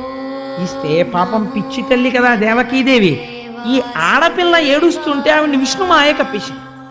ఈ ఆడపిల్ల తన పిల్లే తనే రక్షించుకోవాలనుకుంటోంది. అనుకుని అన్నగారికి కనపడకుండా పమిటలో పెట్టేసుకుంది. ఆ పిల్లని పెట్టేసుకుని గుండెలకి దగ్గరగా హత్తేసుకుని అసలు ఆడపిల్లో మగపిల్లవాడో తెలియకుండా దగ్గరికి పెట్టేసుకుని కాళ్ళు పైకెత్తేసి ఏడుస్తోంది. ఏమని? అది పోతన గారికే చెల్లింది ఆ దర్శనం. అన్న శమింపు మన్న తగదల్లుడు కాడిది మేన కోడలవు మన్నన చేయు మన్న విను మానిని చంపుట రాచపాడి కాదన్న సుకీర్తివై మన గదన్న మహాత్ములు పోవు త్రోవ పోవన్న భవత్ సహోదరి కదన్న నిను శరణంబు వేడదన్. ఒకటికి 10 మాటలు అన్నయా అన్నయా అన్నయా అన్నయా అంటుంది. మన మనసు కరుగుతుందని. అన్న శమింపు మన్న తగదల్లుడి కాడిది మెనకోడలో. అన్నయ్య ఇది ఏంటి మేనల్లుడు కాడన్నయ్యా, చంపేయడానికి మేనకోడలన్నయ్యా, నన్ను నమ్మన్నయ్యా. 7గురిని చంపేశావన్నయ్యా, ఇప్పుడు ఒక 6గురిని చంపేశావు, 7వది గర్భస్రావం అయిపోయింది. ఇది ఆడపిల్ల, ఇంటికి ఆడబడుచు, నీకు కోడలు, నువ్వు మన్నన చెయ్యాలన్నయ్యా. మహాత్ములు పోవుత్రోవ పోవన్న పసిపిల్ల ఆడదాన్ని చంపాడన్న అపఖ్యాతి నువ్వు కట్టుకోకన్నయ్యా, విడిచిపెట్టన్నయ్యా, ఈ పిల్లనైనా బతకని అన్నయ్యా అని చెప్పి పాపం ఏడుస్తోంది. ఏడుస్తూ ఇంతమందిని చంపేశావు కదా, కనీసం నాకు పుత్రుడు నీ బ్రతుకునకు శత్రుండని వింటి కాన సమయింపతగున్, పుత్రులకు నోచనైతి ని పుత్రీదానంబు చేసి పుణ్యము కనవే. అన్నయ్య, కొడుకులు పుడితే నిన్ను చంపేస్తారని చంపేశావు, నేనేమనలేదు.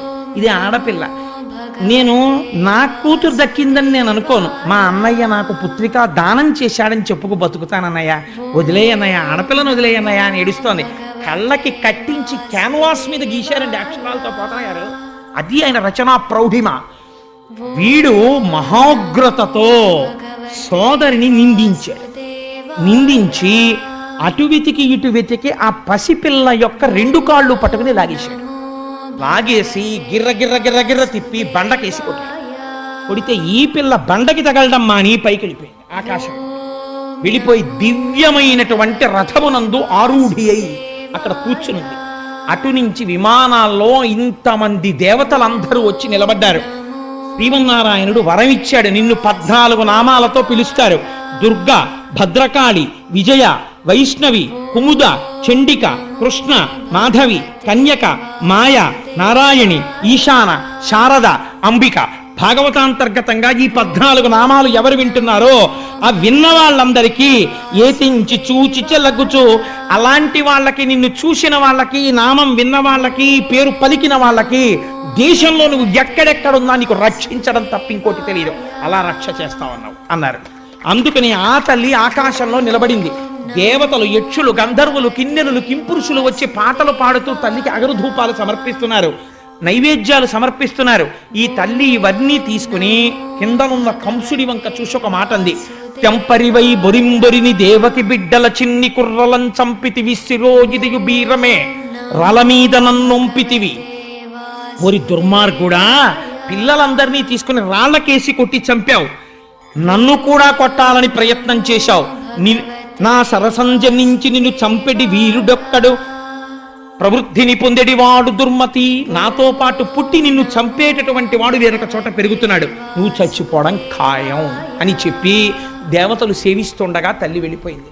ఈశ్వరుడిది నిర్భయత్వం. మరణం కోసం భయపడుతూ ఎంతకాలం సత్యాన్ని ఎప్పటికీ సత్యం తెలుసుకోగలుగుతాడు. కాబట్టి ఆ తల్లి వెళ్ళిపోయింది. వెంటనే కంసుడిలో ఉన్న గమ్మత్తు చూడండి.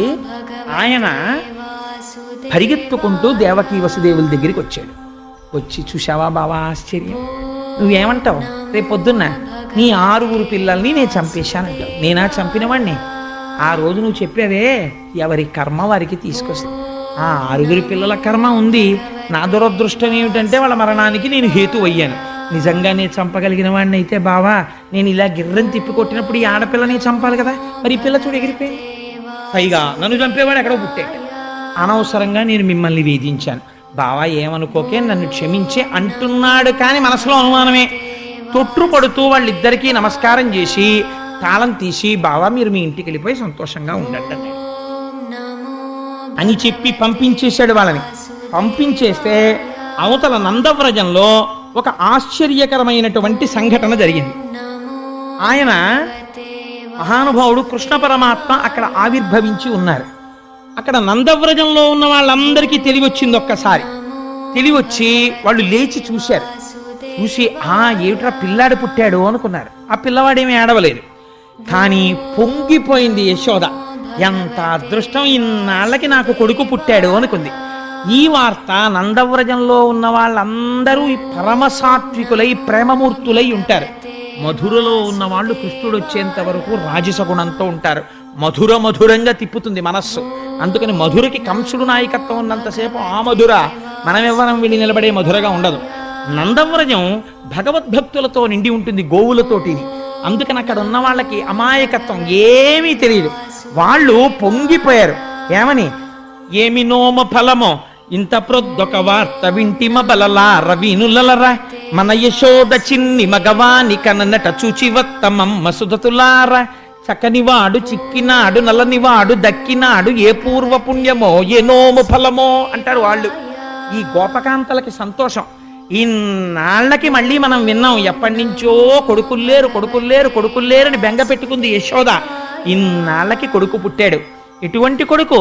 ఏమి నోమ ఫలము ఇంత ప్రొద్దొక వార్త వింటిమ అబలలార వీనులలరా మన యశోద చిన్న మగవానికనట. ఆ పద్యంలో అందం చూడండి, పలికెటిది భగవతమట, పలికించు విభుండు రామభద్రుండట. చిన్ని మగవానికనట ఏమిటండి? చిన్ని మగవాణ్ణి కనకపోతే పెద్ద మగాన్ని కంటారేంటి అసలు? అందుకని వాళ్ళు మాట్లాడేటప్పుడు అలాగే మాట్లాడతారు. అందుకని మన యశోద చిన్న మగవానికనట చూచివత్తమమ్మ సుధతులార అని అక్కడికి వెళ్ళారు. ఆ వెళ్ళేటప్పుడు పోతన గారు ఒక అద్భుతమైనటువంటి లైవ్ టెలికాస్ట్ ఒకటి ఇచ్చారండి. వీళ్ళందరూ పరిగెత్తుకుంటూ ఆ యశోద ఉన్నటువంటి గృహానికి వెళ్ళారట. ప్రసూతి గృహంలోకి మగవాళ్ళు వెళ్ళరు, ఆడవాళ్ళు వెడతారు. అందుకని ఆడవాళ్ళందరూ లోపలికి వెళ్ళారు. ఎంత తొందరతో వెళ్ళారంటేట, మనం తొందరగా వెళ్ళి చూడాలి, కొడుకు పుట్టేట యశోదకి అని పరుగు పరుగున వెళ్ళిపోయారట. వెళ్ళిపోయి వేడుకతోడ క్రొమ్మడులు వీడ కుచోపరిహార రేఖలల్లాడ కపోల పాలికల హాటక పత్ర రుచుల్ వినోదనంబాడ పటాంచలంబుల సియాడగ చేరి యశోద ఇంటికిన్ జేడియలేగి చూచి రొగ జిష్ణుని విష్ణుని చిన్ని కృష్ణుని. ఎంత గబగబా పరిగెత్తారంటేట వాళ్ళు గబగబా ప్రసూతి గృహానికి వెళ్ళడంలో వాళ్ళు వేసుకున్నటువంటి కొప్పులు ఊడిపోయేట, వాళ్ళు వేసుకున్న హారాలు ముడులు పడిపోయి ఇటు అటు చిందరవందర అయిపోయేట. వాళ్ళందరూ బయటికి వచ్చి నిలబడి లోపల ఉన్న పిల్లాన్ని చూసి వచ్చారు. వీళ్ళకా కొడుకు పుట్టింది, యశోదకు పుట్టాడు. కానీ వీళ్ళేం చేస్తున్నారో తెలుసా అండి? ఆనందం. ఏతించి చూచి చెల్లగుచ్చు నేతుల పెరుగులను పాల నీళ్లను వెన్నన్ ప్రీతి వసంతములాడిరి ఏతరులై సరస భాషల సగంగొల్లల్. ఆ పాలు తీసి ఒకళ్ళ మీద ఒకళ్ళు కొట్టేసుకున్నారట, నెయ్యి తీసి ఒకళ్ళ మీద ఒకళ్ళు విసిరేసుకున్నారట, వెన్న ముద్దలు తీసి ఒకళ్ళ మీద ఒకళ్ళు విసిరేసుకున్నారట, నీళ్ల కడవలు కుమ్మరించేసుకున్నారట, వసంతాలు ఆడేసుకున్నారట. ఎందుకంటే మన నందప్రభువుకి కొడుకు పుట్టాడు అని పొంగిపోయి వీళ్ళందరూ బయటికి వచ్చి ఒకళ్ళతో ఒకళ్ళు చెప్పుకుంటున్నారట. భయ్యంత బాగున్నాడే పిల్లాడు, యశోద పక్కన పడుకున్నప్పుడు చూశాను నేను, బుజ్జి బుజ్జి పాదాలు, ఇంతంత పాదాలు, నల్ల మేఘం ఎలా ఉంటుందో అలాంటి రూపంతో ఉన్నాడు, అరికాళ్ళు ఎర్రగా ఉన్నాయి, పువ్వులు పొట్లం కట్టినట్టుగా ఉన్నాయి, ఇంటి వేళ్ళు చిన్ని చిన్ని వేళ్ళు, ఆ చిన్ని వేళ్ళు ఇలా ముట్టుకుంటూ ఉంటే ఆ బొట్టన వేళ్ళు, దాని మీద మళ్ళీ ఇంత తెల్ల తెల్లటి గోళ్ళు, పక్కన ఇంత చిన్న పిక్క, ఓ ఇంత కాలు, ఆ కాలు ముట్టుకుంటే మెత్తగా ముసలి వాళ్ళ మోకాళ్ళలాగా ముడతలు పడి మోకాళ్ళు, ఇంతంత తొడలు, వాటి మీద ఇలా మూడేమో గీతలు, ఆ తొడ ఇలా అంటే మెత్తటి తొడ, సన్నటి నడుము, బుజ్జి బొజ్జ, మనం పెట్టుకున్న వెన్న ముద్దలా ఇలా ముట్టుకుంటుంటే ఎంత మెత్తగా ఉంది ఆ బొజ్జ. యశోద పాలు తాగి బుజ్జి ఇంటి చిన్ని నాభి, ఆ నాభిలోంచి అమ్మ కడుపులో ఉండగా అన్నమంతా తిన్నాడు. అంత చిన్న పిల్లాడికి వక్షస్థలం ఏమిటో విశాలంగా ఉంది, చక్కటి కంఠం, దాని మీద 3 గీతలు, బుజ్జి గడ్డం, ఎర్రటి పెదవులు, బోసి నవ్వు, చిన్ని ముక్కు, చిన్ని చిన్ని కన్నాలు, తామర రేకుల్లాంటి కళ్ళు, యశోద కళ్ళే పోలికొచ్చేసాయి. ఆ చక్కటి నుదురు, గిరజాల గిరజాల జుత్తు నందప్రభులాగా, ఆ చేతులు ఎర్రటి అరిచేతులు, ఆ చేతులు చూసేటప్పటికే ఏదో సంతోషం. నిజంగా పిల్లాన్ని ముట్టుకుంటుంటే ఎప్పుడు ఎత్తుకుంటామా, ఎప్పుడు పెరుగుతాడా, ఎప్పుడు మనతో ఆడుకుంటాడా అని పొంగు వచ్చేస్తోంది. భయ్యేమి వీపో నూగుతోటి అని వాళ్ళందరూ పొంగిపోయి చెప్పుకొని వసంతాలు ఆడేసుకుని పరవశించిపోతున్నారట. ఈ నందప్రభువు పొంగిపోతున్నాడు బయటికి వచ్చి, ఓహో నాకు కదా ఇలాంటి కొడుకు పుట్టాడు, ఆడవాళ్ళందరూ ఎంత గొప్పగా చెప్పుకుంటున్నారో అని సంతోషపడిపోయి. మానసిక దర్శనం అంటే అంతేనండి, బాలకృష్ణ దర్శనం కాదా?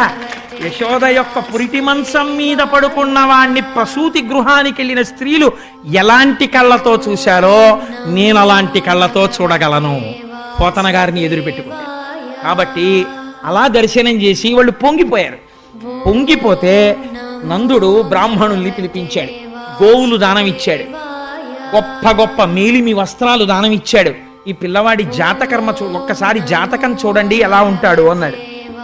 ఈ ఆభీర కుమారుడు వీరుండై శ్రీయుతునై వీర వైరి జేతయునై దీర్ఘాయుష్మంతుండగునని పాయక దీవించినప్పుడు బ్రాహ్మణ జనముల్. ఆ పిల్లవాడి జాతకం చూసి అబ్బా ఏం పిల్లాడయా నందుడా, నీ కడుపు నిండిపోయిందయా, నిజంగా లేక లేక పుట్టినందుకు ఈ పిల్లవాడు ఈ ఆభీర కుమారుడు శ్రీయుతుడై, అసలు లక్ష్మి వీడిదేనయ్యా, అంత ఐశ్వర్యం అనుకో. శ్రీయుతుడై వీరవైరి జోదయునై ఎటువంటి వీరుల్ని ఓడిస్తాడు. దీర్ఘాయుష్మంతుండగునని గొప్ప దీర్ఘాయుర్ధాయాన్ని పొందుతాడు. పాయక దీవించినప్పుడు బ్రాహ్మణ జనముల్, ఆ బ్రాహ్మణులందరూ ఆశీర్వచనం చేశారు. దుందుభులు మొరసే గాయక సందోహము పాడే సూత సముదాయముతో వందిజనులు కీర్తించిరి క్రందుగవీతించ భద్రకాహళరవముల్. నందుడి యొక్క కోటలోంచి దుందుబులు మోగేట. ఆ లోపల ఉన్న పిల్లవాడు క్షేమమే భద్రమే అని తెలియడం కోసం అని చెప్పి లోపల నుంచి పెద్ద పెద్ద ఢమరుకలు మోగించారట. బయటంతా బ్రాహ్మణులు గొల్లపడుచులు అందరూ నిలబడిపోయి వసంతాలు ఆడుకుంటున్నారు. వీళ్ళందరూ ఇంత ఆడుకుంటుంటే అసలు సంతోషం అంతా ఎవరిదోట తెలుసా అండి? క్రేళ్ళురికె మసలిలే గల్లు మల్లడిగుని రంకెలిడియ మద వృషభంబుల్ పెళ్ళున ముదుగుల పొదుగుల చల్లించన్ పాలు బాలు సంభవ వేళన్. చిన్ని చిన్ని దూడలు. కృష్ణుడు మేము ఒక్కసారే పుట్టాం, మేము 2 రోజుల ముందు పెట్టాం, మేము కృష్ణుడి కన్నా పెద్ద. మా అదృష్టం ఏమిటో తెలుసా? రేపటి నుంచి మేము పరిగెడుతుంటాం. మేము పరిగెడుతుంటే వెనకాతల కొమ్ము బూర పట్టుకుని మహర్షులు దర్శనం చెయ్యనటువంటి పాదపద్మములు ఉన్నటువంటి మహాపురుషుడు ఆయన మా వెనకాల పరిగెడుతుంటాడు. అంటుంటాడు, ఆపుతుంటాడు. ఆయన బూర ఊతాడు, ఆయన వేణువు ఊతాడు. మేమందరం వచ్చి ఆయన చుట్టూ నించుంటాం. ఆయన మా వీపుల మీద తన చెయ్యి వేసి సేద తీరుస్తాడు. ఆయన మా పాలు పితుకుతాడు. మేము పరిగెడుతుంటే మా డెక్కల నుంచి గోధూళి రీగుతుంది. ఆయన చెమట పట్ట ఆయన ఒళ్ళంతా మా కాళ్ళ మట్టి అంటుకుంటుంది. ఆయన ఆవులతో ఆడుకుంటాడు, మేము ఆయనతో ఆడుకుంటాం. మాకు గడ్డి పెడతాడు. మా అంత అదృష్టవంతులు ఎవరు ఈ బ్రహ్మాండంలో ఎవరున్నారు అని క్రేళ్ళురికే మసలిలేగలో.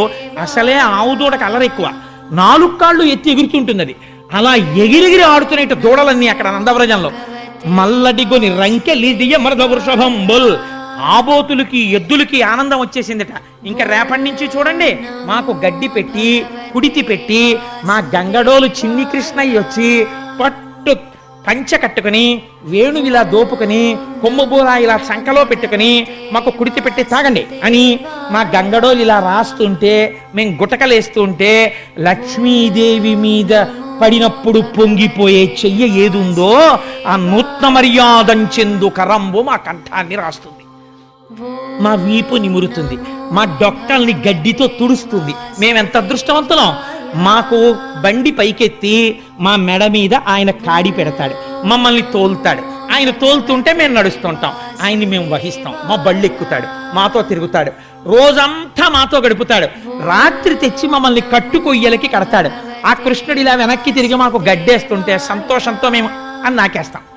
మీరు నాగలరా కృష్ణుని అలాగా? మాకుందో అదృష్టం అని మల్లడిగొని రంకెలియ మద వృషభంబుల్. ఆ పెద్ద పెద్ద ఎద్దులు ఆకాశం వంక చూసి అంబా అని పెద్ద అరుపులు అరిచాయిట. ఆవులు అన్నాయిట, ఏం పెద్ద మీ ఇద్దరికేనేంటి గొప్ప, పుట్టిన పిల్లాడు ఎన్ని పాలు కావాలంటే అన్ని పాలు దొరికేటట్టుగా మేం చూడండి ఎలా ఇస్తామో ఇవాళ నుంచి పాలని. పెళ్ళున్న మొదుగుల్ల పొదుగుల్ల చల్లించన్ పాలు బాలు సంభవ వేళం. షేరు పాలు ఇచ్చావు, 2 షేర్ల పాలు ఇచ్చేసిందిట. అన్ని పాలు ఆవులు ఇచ్చేసాయిట. ఇంత పొంగిపోతున్నారట అందరూను. ఆ పిల్లాన్ని తీసుకెళ్ళి పడుకోపెట్టి ఇప్పుడు అక్కడ ఉన్నటువంటి గోపకాంతలందరూ ఇవన్నీ చేస్తుంటే కొంతమంది ఉన్నారు, వాళ్ళందరూ గోపాలకులు. వాళ్ళకి కొంచెం డాబ్ ఉంటుంది. నందప్రభు దగ్గరికి వెళ్ళి కంగ్రాచులేషన్స్ చెప్పాలి, మీకు కొడుకు పుట్టేటని. కానీ వెళ్ళేటప్పుడు వాళ్ళు మామూలుగా వెళ్ళరు. అందుకని కంచుకములు తలకట్లును కాంచన భూషాంబరములు మెరయగా గోపకు లేతించిరి మంచి పదార్థములు కొనుచు మధవు చూడం.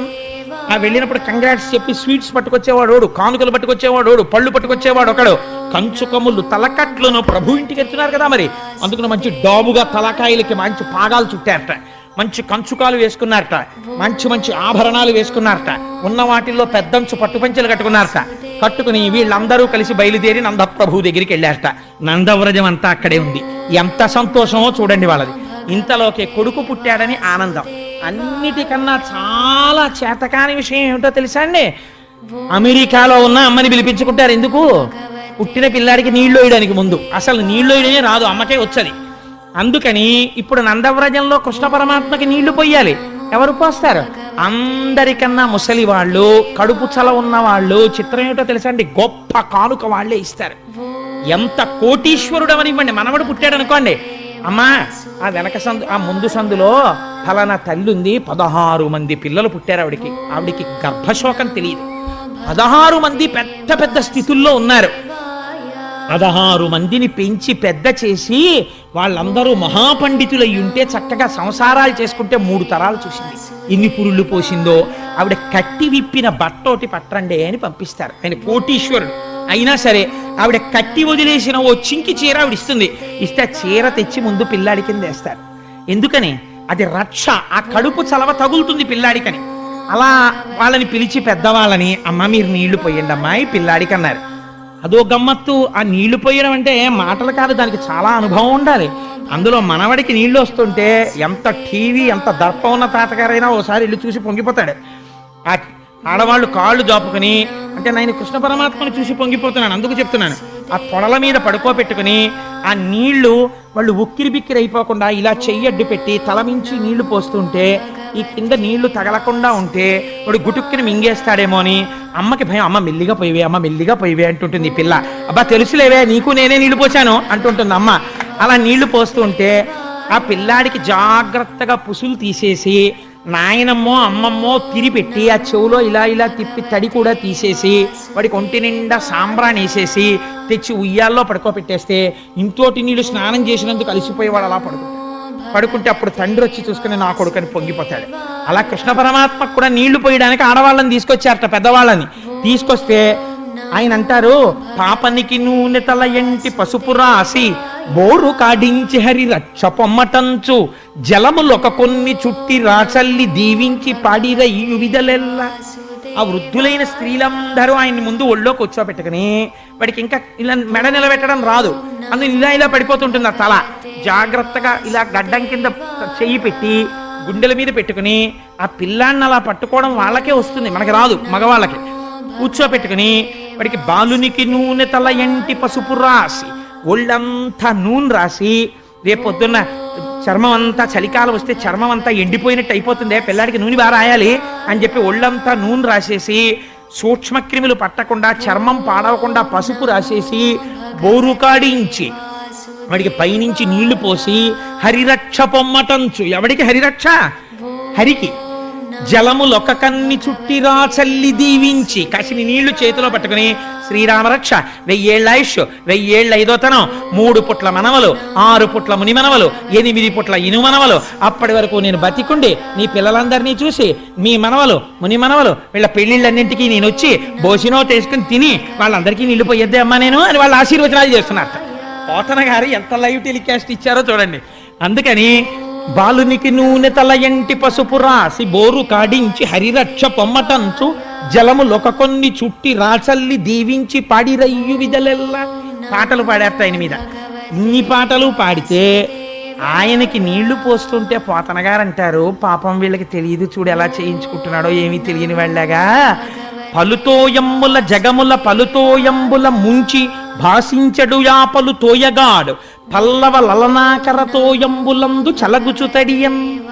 ఆయన ఈ లోకాలన్నింటినీ ప్రళయం చేసెయ్యాలనుకున్నప్పుడు నీళ్లల్లో ముంచేసి తాను మాత్రం ఒక మర్రాకు మీద పడుకుని ఏమీ తెలియని వాళ్ళ బొటన వేలు నోట్లో పెట్టుకుని చీకుతూ పడుకునే వటపత్ర సాయి ఏమీ తెలియని వాళ్ళ ఈ వృద్ధ గోపకాంతల యొక్క తొడల మీద పడుకుని నీళ్లు పోయించుకుని ఉక్కిరి బిక్కిరి అయిపోయినట్టు అంటే అందరూ అయ్యో అయ్యో అమ్మ ఏమైనా అవుతుందేమో అని యశోద కంగారు పడుతుంటే లోపల నవ్వుకుంటూ ఎలా పడుకున్నాడో చూడు దొంగ కృష్ణుడు.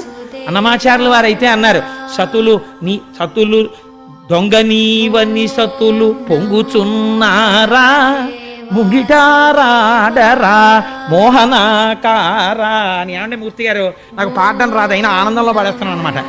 సరే, అందుచేత వీళ్ళందరూ ఆ పిల్లవాడిని తీసుకొచ్చి అంత పొంగిపోతున్నారు. పొంగిపోయి ఆఖరికి ఆ పిల్లవాడిని తీసుకెళ్ళి ఓ ఉయ్యాల్లో పడుకోబెట్టారు. వాడికి ఒళ్ళంతా సాంబ్రాణి వేసేశారు. వేసేసి ఊపుతున్నారు అందరూ కలిసి. ఓ పట్టాన ఊపుతారా పసిపిల్లలు పుడితే, ఇంతలో ఎవరో అమలకి వస్తుంది. వాడికి నిద్ర పట్టే వాళ్ళకి ఇలా తీసి వాళ్ళ నాన్న పోలికేనే ఆ గిరజాల జుత్తు వాడను అంటుంది. అనేటప్పటికీ ఒక ఆవిడ అంటుంది, ఏమీ లేదు అంతా మా అమ్మాయి పోలికే అంటుంది. కూతుర్ని వెనకేసుకు రాకో, మా అబ్బాయి పోలికే అని ఒక ఆవిడ అంటుంది. వీళ్ళ అరుపులకి వీళ్ళ నవ్వులకి వాడికి తెలివి వచ్చేస్తుంది. వాడు మళ్ళీ ఇలా పత్తికాయలా గుడ్లిప్పుతాడు. పడుకోనివ్వండి అమ్మా అంటుంది ఆ తల్లి వచ్చి. పాప ఆవిడ ప్రేమ. మళ్ళీ ఆ ఉయ్యాల ఊపుతుంటారు.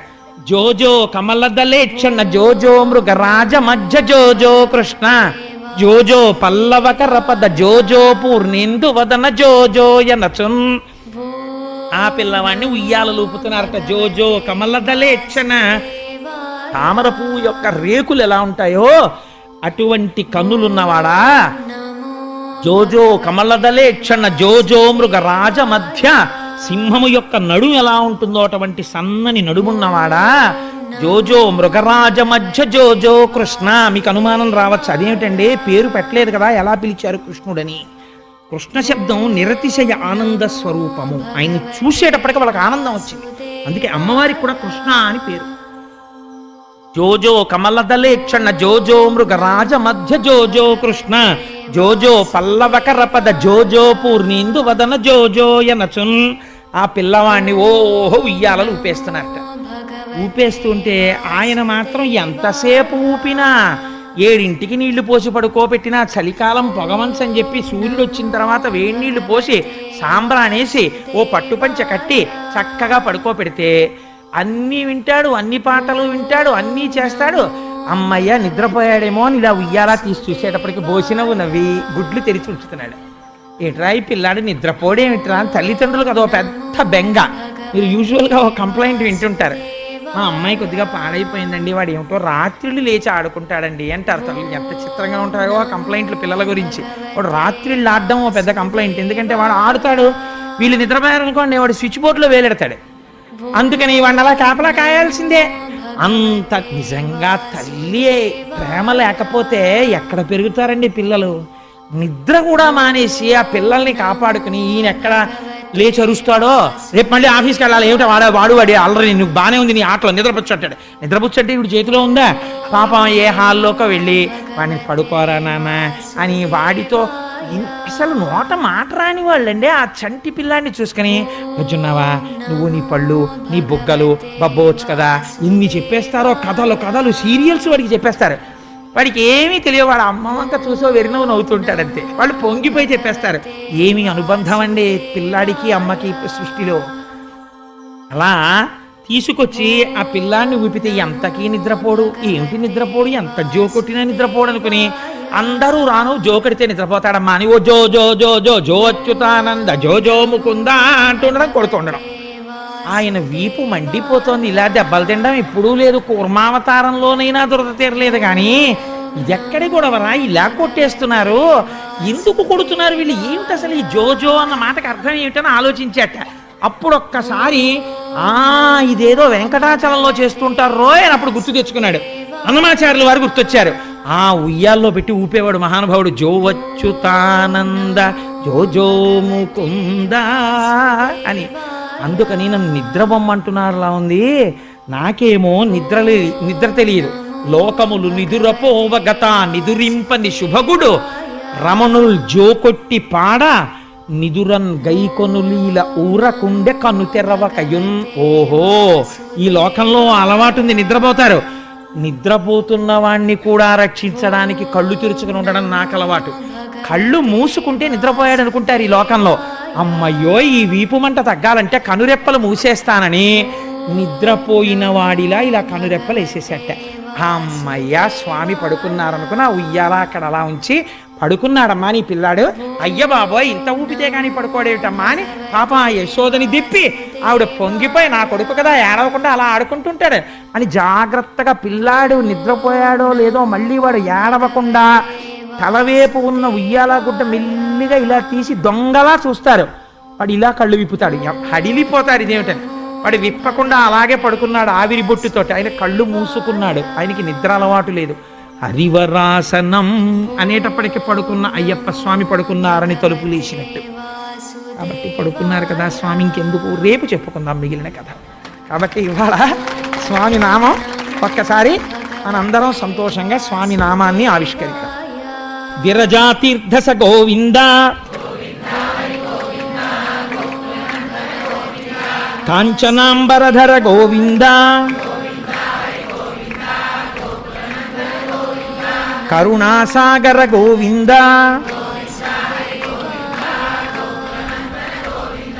పాప వినాశక గోవింద పాహి మురారే గోవింద మత్స్యకూర్మ గోవింద నందనందన గోవింద నవనీత చోర గోవింద పశుపాలక శ్రీ గోవింద గోపీజనలొల గోవింద గోవర్ధనోద్ధార గోవింద అనాథరక్షక గోవింద ఆపద్బాంధవ గోవింద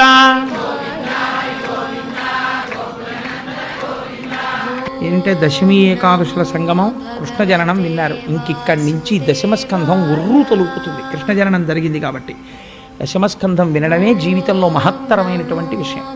శివ శివ కరుణాబ్ధే శ్రీ మహాదేవ శంభో సర్వం శ్రీ ఉమామహేశ్వర పరబ్రహ్మార్పణమస్తు. స్వస్తి.